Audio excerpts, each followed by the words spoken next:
10 minutes with Pastor Bob. So here you are, a Christian, and Dave Mustaine, coming back to the Lord as well, and now you're on tour and you're singing some of the old songs.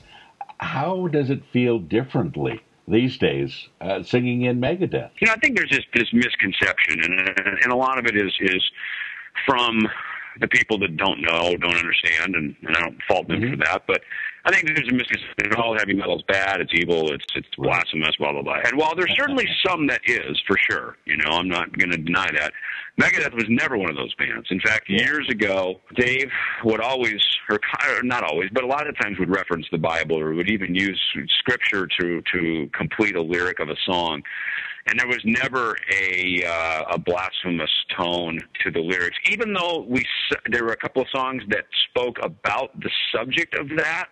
It was never like supporting it. It was really more of just kind of an artistic, creative. It'd be like writing a book about it. Just because you wrote a book about it doesn't mean that's what you're into. John Grisham writes great books that I love to read. That doesn't mean that he's an evil scoundrel lawyer, even though he writes great books about him. Exactly. So I think sometimes there's the artistic side of it. The danger comes in. Well, okay, the end user, the fan who listens to it, did they get a perception of it? Well, they might, but to some degree, when you're in the public forum, you do have a social responsibility, I think, because people, you have to walk your talk because people are going to oftentimes emulate you. But at the same time, you can't be responsible for everybody that takes what you say or do and filters it through their own perceptions and then behaves accordingly. And twists it. That's right.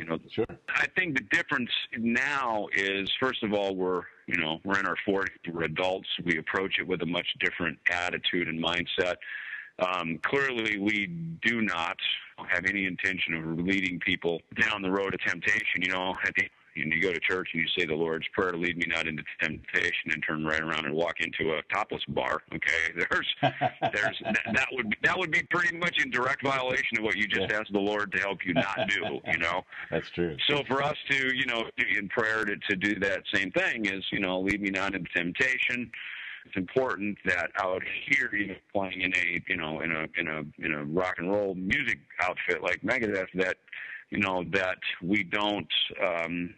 That we consciously don't lead people down roads of temptation. In fact, I think if anything, our reuniting of me and Dave together, we've been very public about our faith and that we acknowledge that our Christian belief is what brought us together. That has probably stirred a lot more people into a whole different direction. And like I've said a lot of times, if it's odd, it's God, and this one's really odd, so it must be God. Dave, there are a lot of people listening to us right now who probably relate a lot to your story about being in between. Maybe they've been brought up in a Christian home, or maybe they've started a relationship with God and are really struggling with it, and they may be at a place where they're going through some of the similar things that you have. Would you just take a minute and speak to that, encourage those people? Because, well, just to let you know, again, I grew up in the Sunday morning Lutheran church kid, which I'm very thankful for my parents that they introduced that to me. And as a parent now, my daughter is 11, my son's 14. My wife and she grew up on the East Coast, in the Catholic Church, but she went to church on Sunday too. And we feel a responsibility that our kids need to be raised in a Christian household. What really started my walk and my journey in the church again, and my son was born in 96, so he's 3 years old. We started looking around for churches to go to. So we started kind of shopping around for some churches in Scottsdale where we live, and we came across this one church called the Scottsdale Family Church, really young Bible church.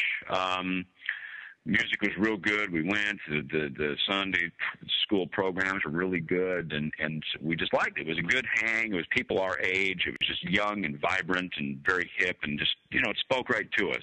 One size does not fit all in God's world. Right. He made us all unique. Look, I go back to the Lutheran Church now, which is kind of funny that ironically I sit on the board of elders at church. I actually lead worship for the Megadeth Ministries. I oversee the worship teams. I sometimes play. I organize the worship teams, and I'm very active in that. There's so many different ways to worship and different sizes. So one size does not fit all. So my first thing is do your best to lay aside some prejudice about maybe what you were brought up in or what you may have preconceived notions about the quote unquote the church. And, be open to it, because we need to be around a body of other believers. We need to be worshiping together in corporate worship. There's something that happens when two or more are together and, gathered in his name. So part of it, and to be quite honest with you, music is what spoke to me and my wife. So 1999, I'm in Nashville. I'm recording a Megadeth record called Risk. Everybody I talked to was asking me if I was a Christian.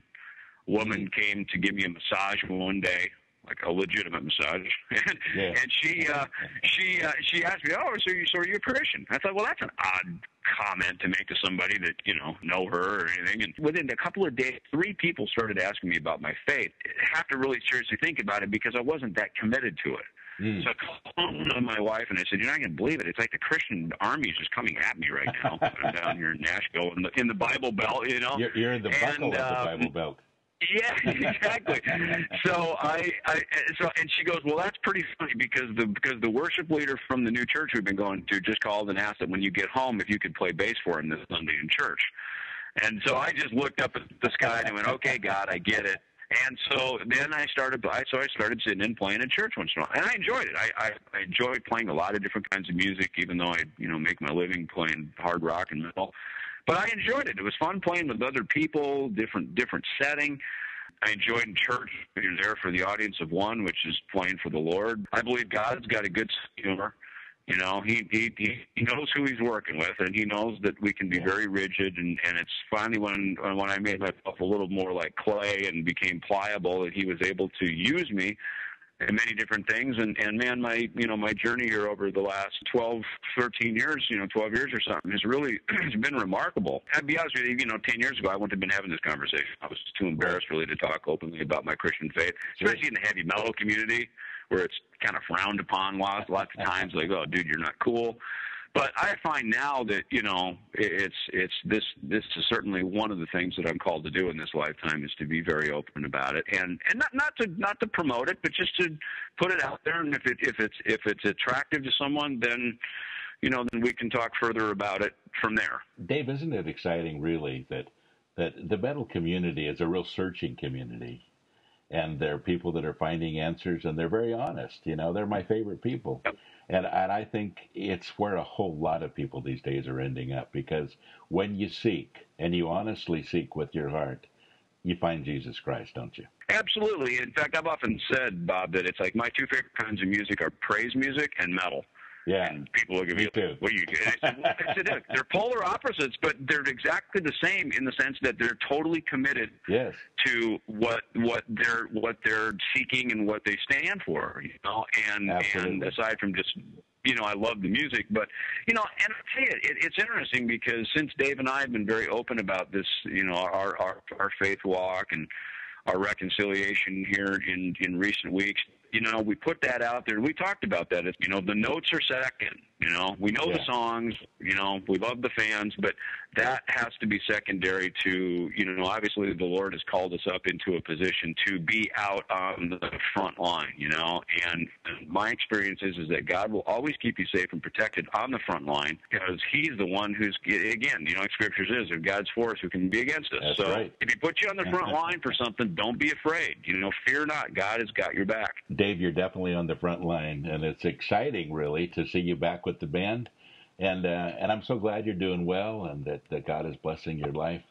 And, you've got a lot of people out there that are excited to have you back, but especially excited, those same people that like worship and metal at the same time. We're glad that you're part of this family.